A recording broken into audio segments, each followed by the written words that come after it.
নমস্কার বন্ধুরা, আরও একটা নতুন ব্লগ নিয়ে চলে এলাম। 9ই জুন রবিবারের ব্লগ এটা। জিনিয়া আর মা জলখাবার খেতে বসেছে। জিনিয়ার বাবা খেয়ে বেরিয়ে গেছে, আর আমি খেয়ে পরে ওপরে যাব কাজ করতে। উপরে রুমটা খুব অপরিষ্কার হয়ে আছে, সেটাই পরিষ্কার করব। আজকে রান্নাবান্না সেরকম কিছু নেই, খালি ভাত চাপাবো। আমার আর আমার মেয়ের নিমন্ত্রণ আছে, আর জিনিয়ার ডান্স ম্যামের এঙ্গেজমেন্ট। আমাদের বাড়ির সামনেই, হাঁটা পথ 7 মিনিট। এই যে আমি দিয়ে যাচ্ছি,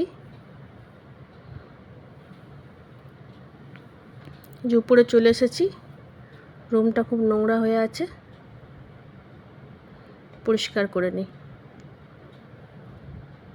তাড়াতাড়ি করতে হবে, কারণ জিনিয়াকে পরিষ্কার করে রেডি করে আমিও চান টান করে বেরোবো।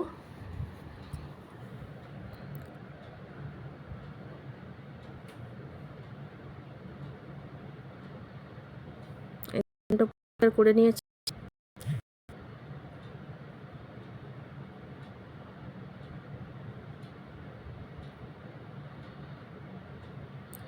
রুমটা আমার খুব ছোট, দুটো আলমারিতেই আর খাটে আমার পুরো রুমটা একদম বন্ধ হয়ে গেছে, আর জায়গা নেই। এই যে আমরা রেডি হয়ে চলে এসেছি। এসে পরেই আমার মেয়ে কোল্ড ড্রিঙ্কস আর পকোড়া নিয়ে বসে পড়েছে। এই যে আমার মেয়ের বান্ধবী।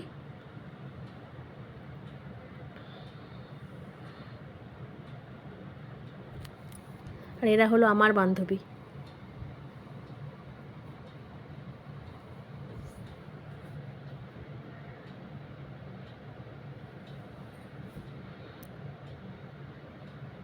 এই যে সিংহাসনে বসবে, কে বসবে সেই নিয়ে ঝামেলা।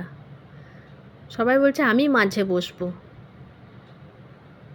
দেখুন না কত দুষ্টু, ওকে ঠেলে সরিয়ে দিচ্ছে। এই যে ব্রাইড আর গ্রুমের এন্ট্রি হচ্ছে। এগুলো সব ওরই স্টুডেন্ট, খুব সুন্দর নাচ করে। দারুণ অ্যারেঞ্জমেন্ট ছিল, খাওয়া দাওয়া সব কিছুই খুব ভালো ছিল, কিন্তু প্রচণ্ড রোদ গরম ছিল, তাই জন্য সবাই ক্লান্ত হয়ে পড়ছিল।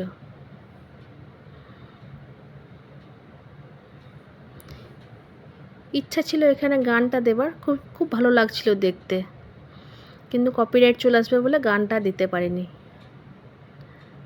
আর একটু যে কিভাবে দেব সেটা আমি ঠিক জানি না, তাহলে আপনারা একটু বুঝতে পারতেন।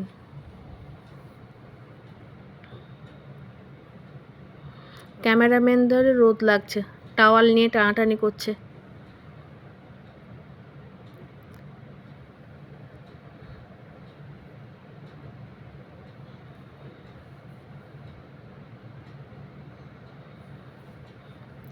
আমাদের বেলায় এসব কিছু ছিল না, দেখে মনে হয় যেন আর একবার বিয়ে করি। প্রি ওয়েডিং শ্যুটও ছিল না, এঙ্গেজমেন্ট তো ছিলই না, না হলদি লুক, না ব্রাইডাল লুক, মেকআপ কিচ্ছু ছিল না, একদম নর্মাল।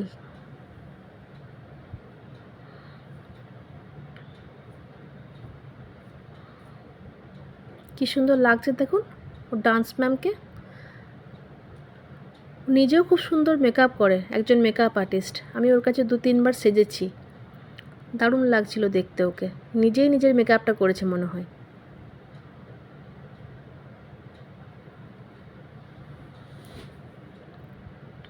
আমার বাপের বাড়ির পাড়াতেই ওদের বাড়ি, ছোট থেকেও আমাদের কাছে থাকতো। সম্পর্কে আমি ওর পিসি হই।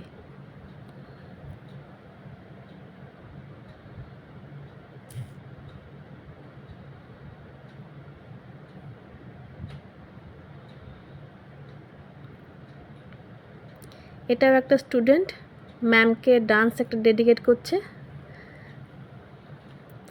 সব কিছু মিলেমিশে না খুব ভালো লাগছিল। এই যে এগুলো সব স্টুডেন্ট, আর পেছনে বাচ্চাগুলো দাঁড়িয়ে আছে। খাওয়া দাওয়া মিটতে মিটতে প্রায় 3টে বেজে গেছিলো, বাড়ি আসতে আসতে 4টে। তা আর কিছু সেরকম শ্যুট করিনি। আমের টকটা শেষ হয়ে গেছিলো, তো রাত্রেবেলায় এসে আমের টকটা বানালাম। সকালে ভাত করেছিলাম, সে ভাতেই জল ঢেলে দিয়ে রেখে দিয়েছিলাম, রাত্রেবেলায় সেটাই খাওয়া হবে। সেদিন প্রচণ্ড গরমও ছিল, তা রুটি করতে ইচ্ছাও করছিল না। এই যে তেলের মধ্যে 5 ফোড়ন আর কাঁচা লঙ্কা ফোড়ন দিয়ে আমটা নুন হলুদ দিয়ে একটু ভেজে নিলাম, জল ঢেলে সেদ্ধ করতে দিয়ে একটু ফুটে এলে চিনি দিয়ে দেবো।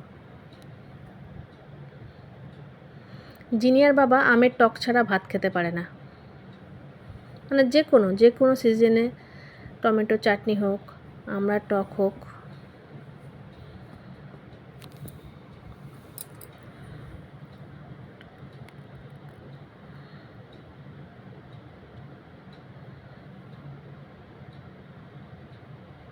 যাই হোক, আর কিছু ভিডিও করিনি, ব্লগটা এখানেই শেষ করছি। এই যে টক আমার রেডি। ভালো থাকবেন আপনারা, এখানে ব্লগটা শেষ করলাম।